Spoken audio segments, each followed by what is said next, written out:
When Joel Simmons looks out his back window in Riverside, this is what he sees.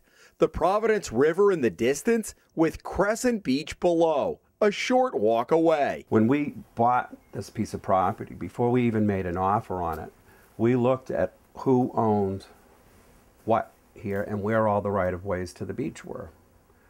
That's one of the reasons we moved here, to have access to the shore. The beaches are open and public above mean high tide, but how do you get there? Liza Duval lives next door to Simmons on White Avenue, where the houses are packed in tightly. The trade-off? A beautiful water view and a beach within reach. Duval has lived here the past 3 decades and is very aware of rights of way to the water, something guaranteed in the Rhode Island Constitution and closely monitored by the state's Coastal Resources Management Council. In the fall of 2009, Duval saw her neighbor put up 2 fences, blocking what for years had been recognized as a right-of-way down to Crescent Beach, even though it hadn't been used for a long time. Was like, oh my gosh, I thought that they didn't know it was a right-of-way. So I got my map and I went and showed them that it was a right-of-way. I was thinking I was, saving them the expense and the drag of putting a fence up that had to be taken down. Tabitha Glavin, 61 White Avenue.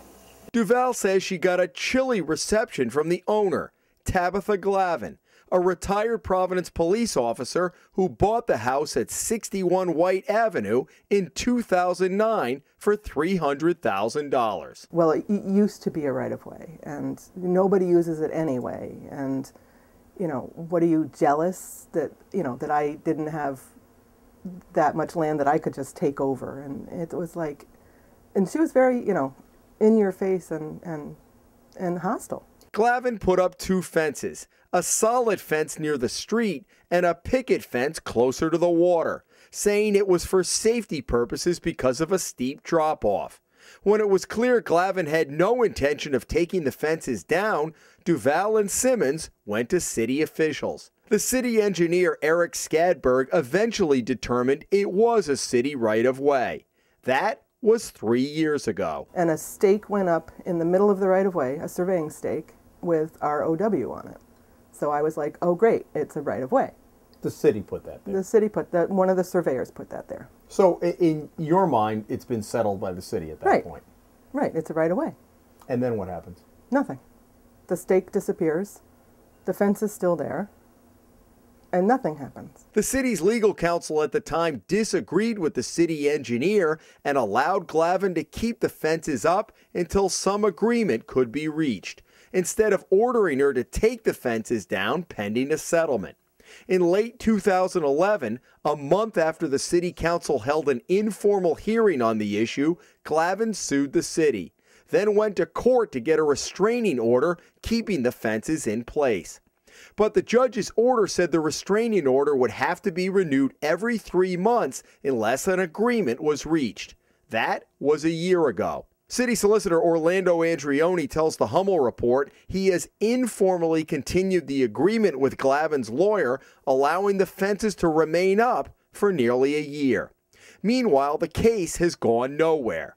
Andrioni said the 2 sides have not communicated since September, and he added that the city is going to ask to be dismissed as a defendant.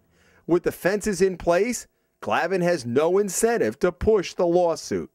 That leaves Simmons and Duval wondering who's looking out for them and their neighbors. I think the biggest thing for me is that our city officials, whether they be the city manager, the city council, employees, they've all dropped the ball. Nobody has cared enough to follow through and make any kind of decisions. Are you more frustrated with the homeowners or with the city at this point? About equal. I mean, the homeowners, I'm now convinced, knew when they bought the property that that was a right-of-way and had planned from the beginning to put their fence up. It's just baffling that it's gone this far without being resolved. It's like, did the city really blow it, or does the homeowner know somebody? What is driving this? Glavin's lawyer would not allow us to interview Glavin for this story, saying it is her firm's policy not to comment on pending litigation. She pointed to her lawsuit, which claims that the right-of-way was never recorded in city records.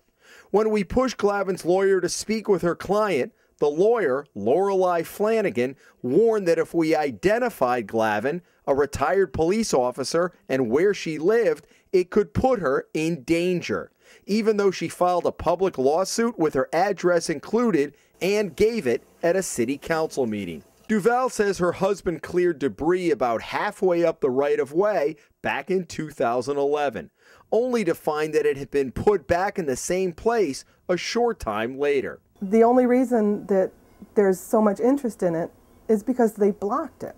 If they hadn't put their fences up, if they'd taken them down right away, there would be no issue. Do you have any concern that it would go the other way and somehow in a court of law they would say, well, you know, this isn't really a right-of-way. It wasn't recorded. All of the arguments that they make here, do you have any concern that those are going to prevail? I honestly don't think they will prevail. Time and time again, there's been many people that have tried this before. It doesn't work. There isn't a judge in this state that's going to rule in favor of them, the homeowners at this point. It's something that's enshrined in our Constitution. Those right-of-ways are there, and they belong to the people of Rhode Island. Duval and Simmons are hoping a new city council and new city solicitor will take a fresh look at a dispute that is now going into its 4th year. They didn't think anybody would notice. They didn't think anyone would care because nobody used the right-of-way. And I think it's still surprising them that we're still fighting it. I think they just assumed that nobody would care enough to fight it and they'd have the bigger yard. It's a simple issue. It's a right-of-way. How did it get to, January of 13 without it being resolved? Has the city let you down? Yeah. And the city, I get the feeling that if the city solicitor doesn't change or become involved in this, that it's in litigation, it's in the discovery period. It's up to the city as the defendant to go to the courts and say, we're ready for a trial, set a date. In East Providence, Jim Hummel for the Hummel Report.